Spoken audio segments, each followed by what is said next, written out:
A graça e a paz de Jesus Cristo. Seja muito bem-vindo a este canal que compartilha mensagens com base nos capítulos da Bíblia. Hoje nós vamos meditar em 1 Pedro capítulo 2. 1 Pedro capítulo 2, Pedro diz assim: deixando, pois, toda a malícia, eu te convido a fazer a leitura do texto juntamente comigo, porque a leitura do texto em si vai trazer para você conhecimento mais profundo a respeito da palavra, ao contrário de pessoas que ficam ouvindo outras pessoas pregando. Muitas pessoas gostam de ouvir, aprender a palavra pela pregação dos outros, mas eu convido você a ler juntamente comigo para que você veja que tudo aquilo que eu disser a respeito da Escritura tem fundamento naquilo que a própria Escritura diz.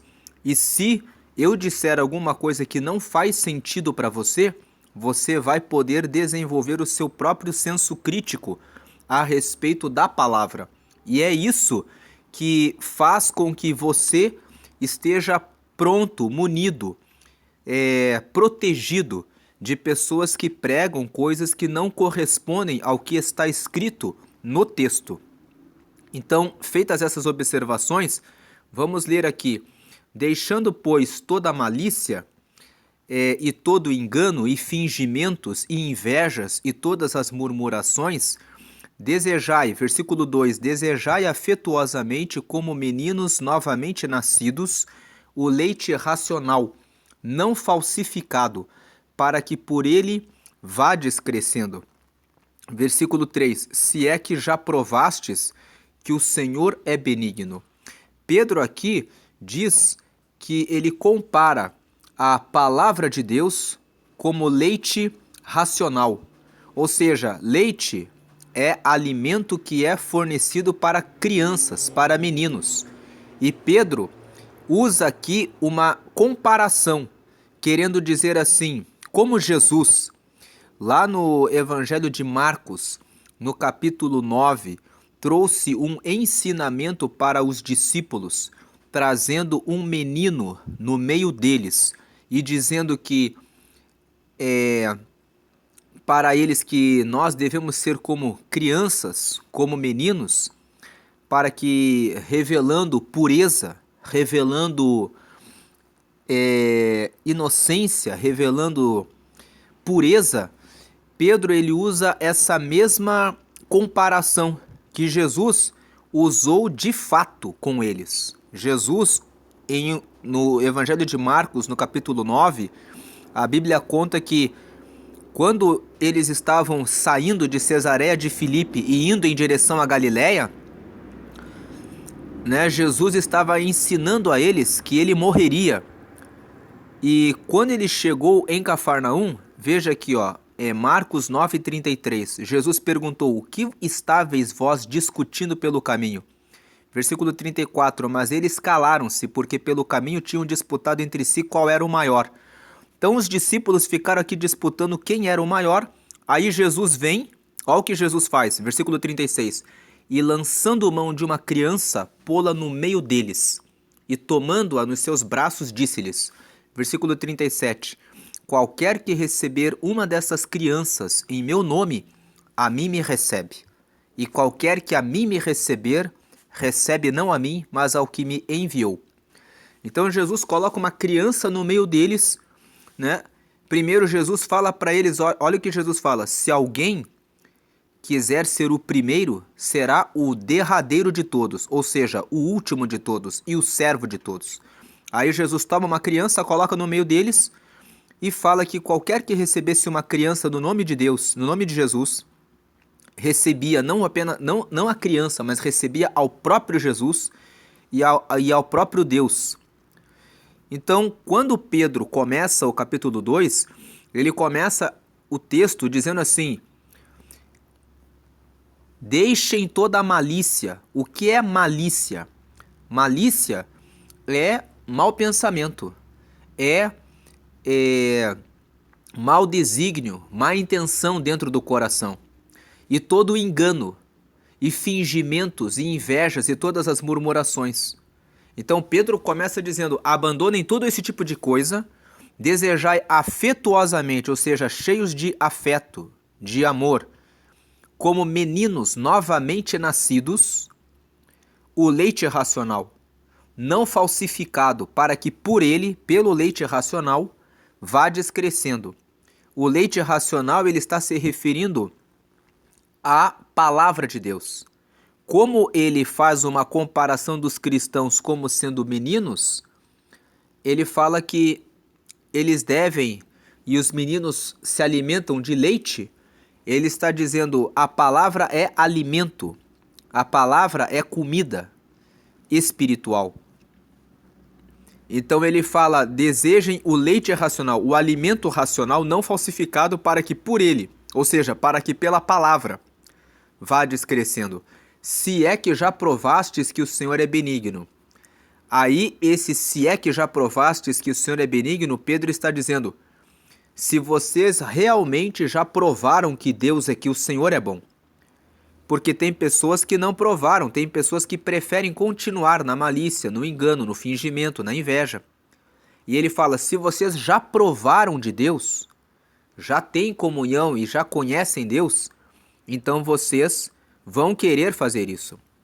Versículo 4, e chegando-vos para ele a pedra viva, reprovada na verdade pelos homens, mas para com Deus eleita e preciosa. Pedro aqui chama Jesus de pedra viva. Tem muitas pessoas que dizem que Pedro, os católicos dizem isso, que Pedro é a pedra principal da igreja, porque o nome dele é Pedro e ele seria a pedra viva da igreja. E dizem isso com base no texto de Mateus, capítulo 18. Aqui no versículo...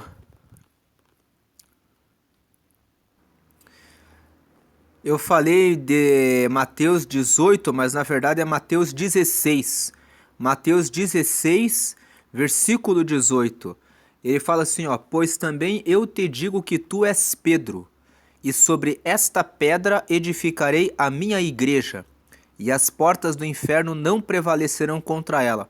Com base nesse versículo, os católicos dizem que Pedro, né, do latim Petrus, que vem de Petra, né? Eles dizem que Jesus teria dito para Pedro que Pedro seria a pedra principal da igreja. Mas essa interpretação não é a mais adequada, porque nós vemos aqui que Jesus ele fala assim, sobre esta pedra, sobre esta pedra edificarei a minha igreja. É como se Jesus estivesse apontando para si mesmo e dizendo, ele é a pedra principal. E Paulo, falando a respeito de Jesus ser a pedra principal, escreveu na primeira carta aos Coríntios, no capítulo 3, a respeito disso. Nós vemos aqui em 1 Pedro, 1 Coríntios, capítulo 3, Paulo fala assim, porque ninguém pode pôr outro fundamento além do que já está posto, o qual é Jesus Cristo.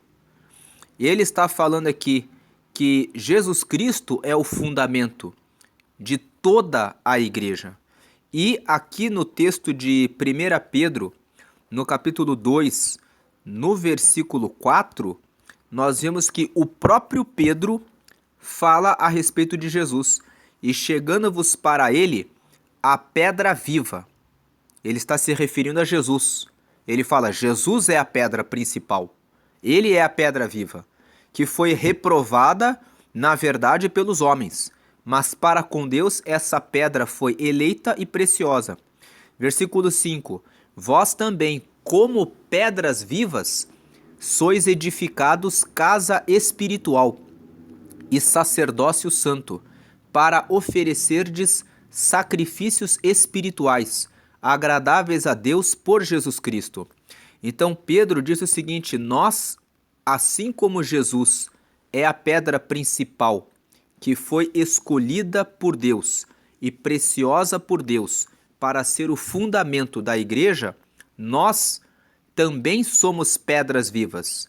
É como se Pedro fizesse uma comparação dizendo que todas as pessoas que fazem parte do reino de Deus compõem um edifício, compõem um prédio. E o fundamento desse prédio, a pedra principal de esquina, é Jesus. Nós somos pedras que estamos colocados sobre Jesus, porque Jesus é que nos sustenta. E ele fala, sois edificados, casa espiritual. Então, cada um de nós é uma casa espiritual. Paulo, ele usa o símbolo do corpo de Cristo. Lá em 1 Coríntios, no capítulo 12, no versículo 27, nós vemos que Paulo, ele tem por hábito fazer essa comparação. Ele fala assim, ora, vós sois o corpo de Cristo, e seus membros em particular.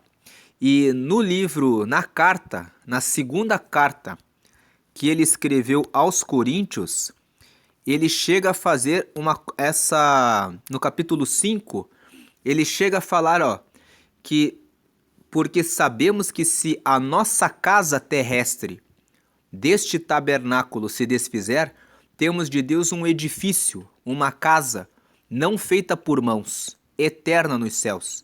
Então ele chega a fazer essa mesma comparação que Pedro faz, falando, se referindo a nós, como se nós tivéssemos o nosso corpo físico como uma casa terrestre, e ele fala que se essa casa terrestre se desfizer, ou seja, se nós morrermos, ou se nós formos perseguidos, maltratados e de repente mortos em razão de qualquer motivo, nós temos um tabernáculo.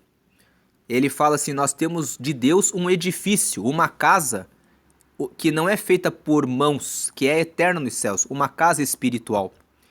Então, Paulo, ele usa mais a comparação de nós como corpo de Cristo, como partes do corpo de Cristo. Inclusive, em 1 Coríntios, no capítulo 12, ele fala que o olho não pode falar que é mais importante do que o pé. Agora, Pedro aqui, ele faz uma comparação de nós como sendo pedras vivas, edificados como uma casa espiritual. E aí ele fala, e sacerdócio santo, ou seja, nós somos um sacerdócio. Somos um sacerdócio que é santo. Santo vem de Kadash, que significa separado. Separado para Deus. Porque Deus, ele é santo, ou seja, Deus, ele é separado do pecado. Então, nós somos sacerdócio santo. Nós somos uma casa espiritual, somos o sacerdócio santo para quê? Para oferecermos sacrifícios espirituais. O que é um sacrifício espiritual? Sacrifício espiritual é o esforço que cada um de nós realiza para ir contra a nossa vontade carnal, contra o nosso desejo físico. Muitas vezes a nossa carne tem inclinação por vícios. Já gravei um vídeo tratando a respeito de Tiago, capítulo 1, versículos 2 e 4, explicando o que é tentação e como que se vence tentação. Vou deixar aqui no canto superior a indicação para esse vídeo. Agradáveis a Deus por Jesus Cristo. E aí ele fala no versículo 6, pelo que também na Escritura se contém, eis que ponho em Sião a pedra principal da esquina, eleita e preciosa, e quem nela crer não será confundido. Ou seja, quem crê em Jesus não entra em confusão, porque sabe que Jesus é o caminho que leva o ser humano para Deus.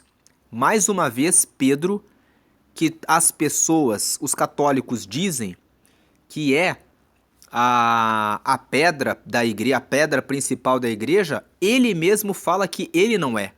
Ele fala que é Jesus. Versículo 7. E assim para vós, os que credes, é preciosa, mas para os rebeldes, a pedra que os edificadores reprovaram, essa foi a principal da esquina.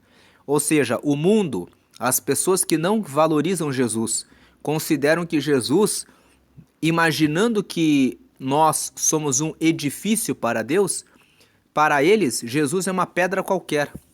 É um tijolo, uma pedra sem valor. Mas para nós é a pedra principal, é a pedra mais valiosa, a pedra de esquina, ou seja, é a pedra que sustenta todo o prédio. E versículo 8, e uma pedra de tropeço e rocha de escândalo para aqueles que tropeçam na palavra, sendo desobedientes, para o que também foram destinados. Ou seja, Pedro está dizendo, para eles, Jesus é uma pedra que não tem valor. Mas a pedra que eles consideram que não tem valor é a pedra na qual eles tropeçam. Eles falam, Jesus não tem valor. Mas Jesus é o Senhor de todas as coisas. E é o próprio Jesus que, ao ter morrido na cruz para dar salvação para todos, aqueles que não acreditam nele perdem a salvação. Nós lemos isso no Evangelho de João, no capítulo 3, no versículo 16. No versículo 16, Jesus fala que ele morreu, que Deus amou o mundo de tal maneira que deu seu Filho unigênito para que todo aquele que nele crê não pereça, mas tenha vida eterna.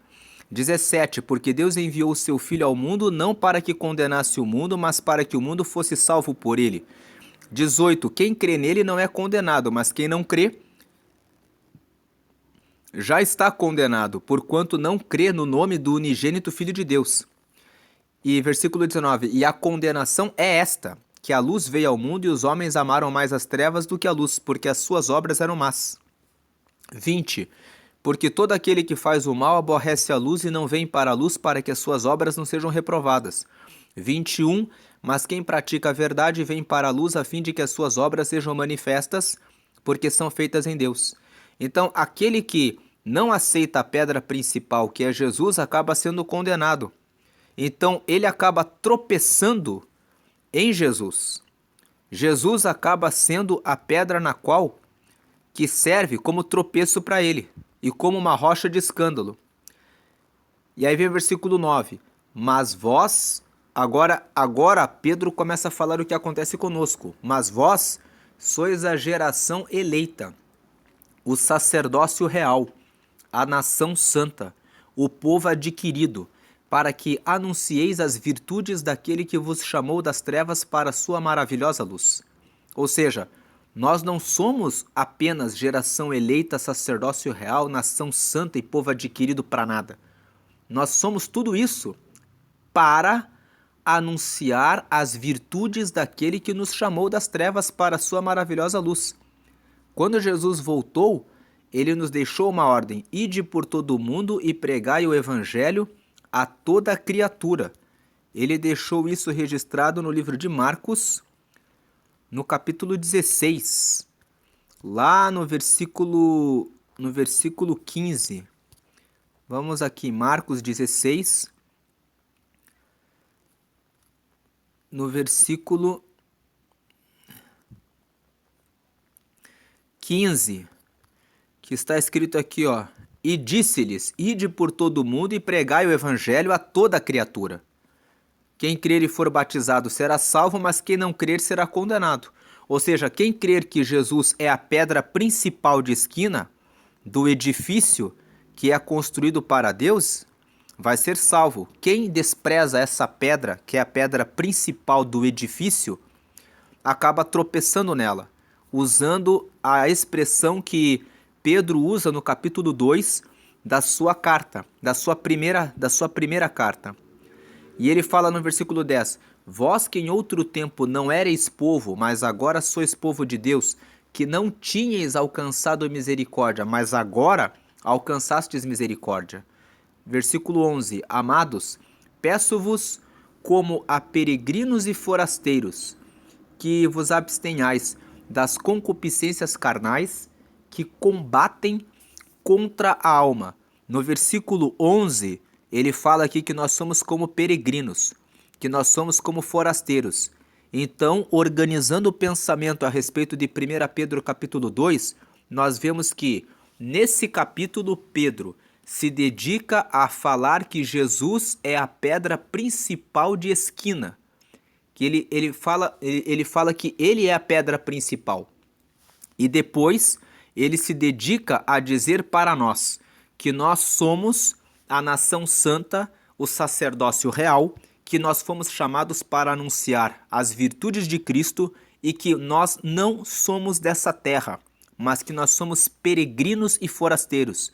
E nós vemos que essa ideia de que nós somos peregrinos é muito comum em Pedro, porque já no capítulo 1 ele fala a respeito de peregrinação. Ele fala aqui no versículo 17, ó.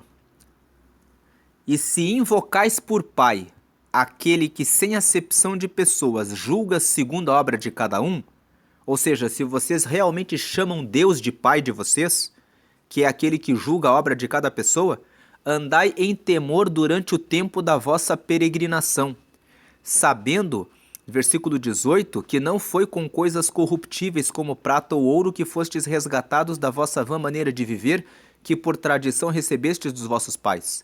Versículo 19, mas com o precioso sangue de Cristo, como de um cordeiro imaculado e incontaminado. Então, já no versículo 17 do capítulo 1, Pedro faz referência à forma como nós devemos andar. No capítulo 1, nós já falamos no primeiro vídeo, que é do capítulo 1, que Pedro fala, sede santos porque o Senhor é santo. Ele fala, vocês foram gerados novamente para uma nova vida com Deus. E aí, nesse versículo 17 que nós lemos, ele fala, vocês andem em temor, em respeito, em reverência a Deus durante a vossa peregrinação. Aqui no capítulo 2, no versículo 11, ele fala de volta disso. Amados, peço-vos como a peregrinos e forasteiros. Aqui ele acrescenta a palavra forasteiro. O que é um forasteiro? É alguém que vem de fora. É alguém que não é daquele lugar, que está apenas de passagem. Que vos abstenhais das concupiscências carnais que combatem contra a alma. Versículo 12. Tendo o vosso viver honesto entre os gentios, para que naquilo em que falam mal de vós, como de malfeitores, glorifiquem a Deus no dia da visitação, pelas boas obras que em vós observem. Esse dia da visitação é o dia em que Jesus vai voltar, vai visitar a terra novamente. Então ele está dizendo assim, as pessoas apontam o dedo para os cristãos, sempre prestam atenção naquilo que os cristãos fazem. Pode reparar que quando você é do mundo, as pessoas não dão a mínima importância para aquilo que você faz. Mas no momento em que você pega uma Bíblia nas mãos e que você fala que você é um cristão e que você frequenta a igreja, aí as pessoas começam a prestar atenção naquilo que você faz. Então é muito importante que você que entregou a sua vida para Jesus ande realmente na direção de Jesus, porque para que você seja de fato uma testemunha viva de Jesus, que as pessoas possam ver em você os frutos do Espírito. Eu vou deixar aqui no canto superior direito um link para Gálatas, capítulo 5, que fala a respeito dos frutos do Espírito, que tem um vídeo que eu gravei sobre esse assunto. Aí ele fala aqui no versículo 13, sujeitai-vos, pois, a toda ordenação humana, por amor do Senhor, quer ao rei como superior, 14, quer aos governadores como por ele enviados para castigo dos malfeitores e para louvor dos que fazem o bem. Basicamente aqui Pedro está falando para respeitar as leis, para respeitar as autoridades. Versículo 15, porque assim é a vontade de Deus, que fazendo o bem, tapeis a boca à ignorância dos homens loucos. Versículo 16, como livres e não tendo a liberdade por cobertura da malícia, mas como servos de Deus. Quando Pedro fala para não usar a liberdade como cobertura da malícia, é não praticar a libertinagem, não abusar, dizendo eu sou livre em Jesus. Existem pessoas que dizem que são livres em Jesus e que por essa razão podem pecar à vontade. Eu inclusive conheci uma pessoa que dizia assim, eu não canso de pecar e Jesus não cansa de me perdoar. Então é uma pessoa que na verdade não entendeu a liberdade em Jesus. A liberdade em Jesus é exatamente o oposto. Se eu estou em Jesus, eu recebo tanto a comunhão com Ele, recebo tanto a presença do Espírito Santo de Deus na minha vida, por eu estar perto de Jesus, que eu não tenho vontade de pecar, mas eu tenho cada vez mais vontade de agradar a Deus. Aqueles que têm muita vontade de pecar e ficam presos no pecado, é porque, na verdade, não estão perto de Deus. Quem se aproxima de Deus vai recebendo cada vez mais a cobertura de Deus e vai ficando cada vez mais livre. Livre do quê? Livre do pecado e da vontade de pecar. Vai resistindo cada vez mais à tentação. Vai ficando cada vez mais parecido e semelhante a Deus. Existe um ditado que diz que nós somos a média das 5 pessoas com quem nós mais andamos e que o ambiente exerce uma influência grande sobre nós. E nós percebemos que isso de fato é realidade. Quando uma pessoa começa a andar demais com determinadas pessoas, ela vai, com o passar do tempo, ficando parecida com aquela pessoa. Assim também, aqueles que vão se aproximando do conhecimento da palavra vão ficando mais conformes à imagem e à semelhança do Senhor. Versículo 17: honrai a todos, amai a fraternidade, temei a Deus, honrai o rei. 18: vós servos, sujeitai-vos com todo temor ao Senhor, não somente ao bom e humano, mas também ao mal. Versículo 19: porque é coisa agradável que alguém, por causa da consciência para com Deus, sofra agravos, padecendo injustamente. O que Pedro recomenda é que aqueles que trabalham para maus empregadores, aqueles empregadores que são mal educados, que maltratam os funcionários, que eles tenham paciência, que eles perdoem o mau comportamento dos seus patrões. Quando eles sofrem agravos, que eles tenham tolerância, resistência, que eles sofram a injustiça em silêncio, não porque eles não se valorizam como pessoas, mas é como se tivessem assim: perdoa esse homem. Se ele é ignorante, agressivo e mal educado na forma como trata com as pessoas, é porque ele ainda não teve um encontro com Deus. Então, procurando demonstrar paciência e amor, é possível que essa pessoa, vendo o nosso testemunho, venha se arrepender e, com o passar do tempo, perceber, pelo nosso comportamento, como é o amor de Deus. Agora, se você está passando por uma situação difícil no seu trabalho e não tem resistência para sofrer essa situação, ore ao Senhor e peça para que Ele prepare uma nova porta de trabalho. Porque Deus pode realizar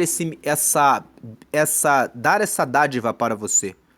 Eu oro a Deus: Senhor, se alguém está assistindo esse vídeo, passando por uma situação no seu trabalho de injustiça, eu peço que no nome de Jesus o Senhor realize uma obra, abrindo uma porta nova para que esse teu filho, para que essa tua filha receba uma bênção que vem diretamente do trono da tua graça, da tua glória.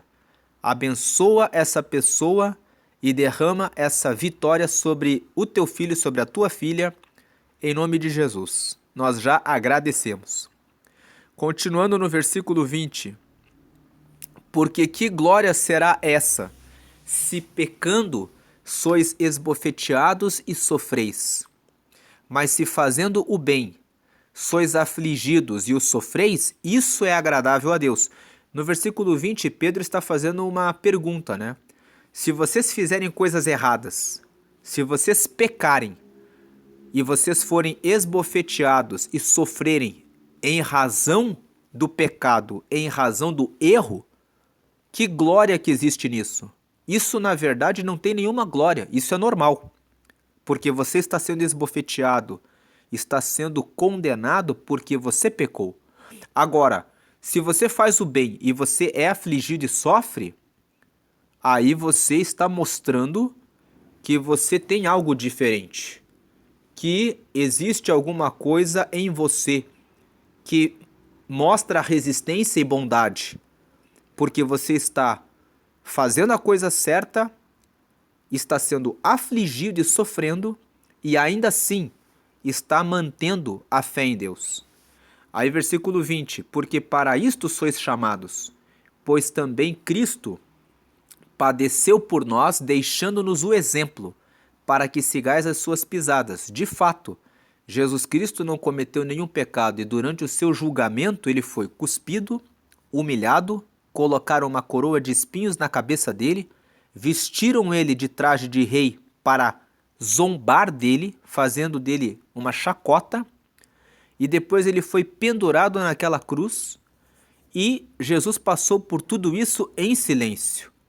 Então Pedro, ele chama a atenção dizendo que Cristo padeceu por nós de maneira injusta, e ele deixou um exemplo.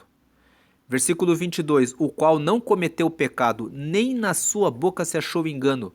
Versículo 23, o qual, quando o injuriavam, injuriar significa desrespeitar a honra subjetiva da pessoa.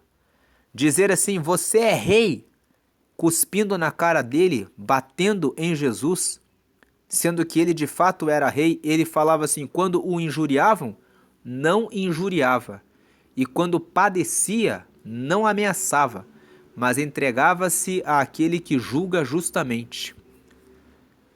Vem o versículo 24, levando ele mesmo em seu corpo os nossos pecados sobre o madeiro, para que, mortos para os pecados, pudéssemos viver para a justiça, e pelas suas feridas fostes sarados. Aqui Pedro está fazendo referência ao texto de Isaías, no capítulo 53. O profeta messiânico que anunciava que Jesus viria, disse que Jesus viria, seria desprezado, não teria nenhuma formosura, e pelas suas pisaduras nós seríamos sarados. Versículo 25, porque éreis como ovelhas desgarradas, mas agora tendes voltado ao pastor e bispo da vossa alma. Ou seja, nós éramos como aqui agora, Pedro se lembra do Salmo 23, quando Davi escreveu, o Senhor é o meu pastor, nada me faltará.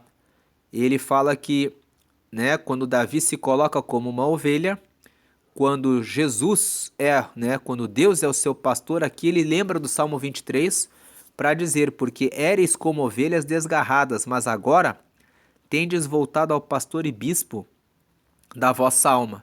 Então, o capítulo 2 de 1 Pedro, em resumo, faz um convite para que nós sejamos como meninos, que nós venhamos a beber a palavra de Deus como leite racional, que nós deixemos a malícia, o engano, o fingimento, inveja e murmuração.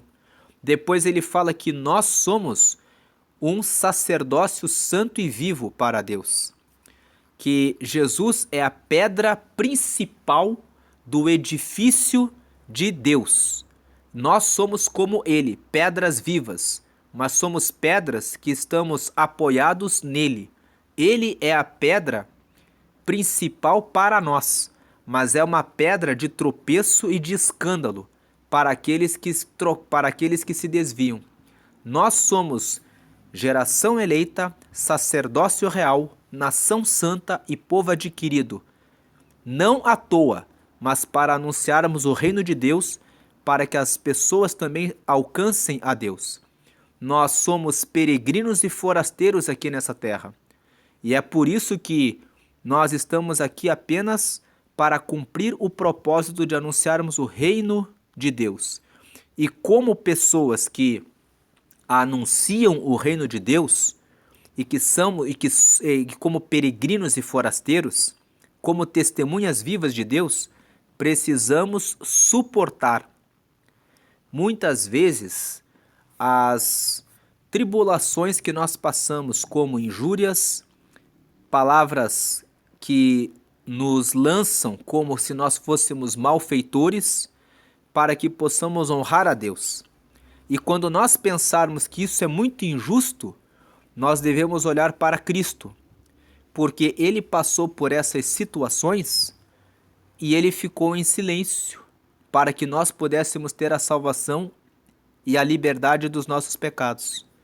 E ele foi o nosso exemplo. E hoje ele é o nosso pastor e é também o nosso bispo, é o nosso exemplo. Deus abençoe a todos e fiquem na paz de Jesus.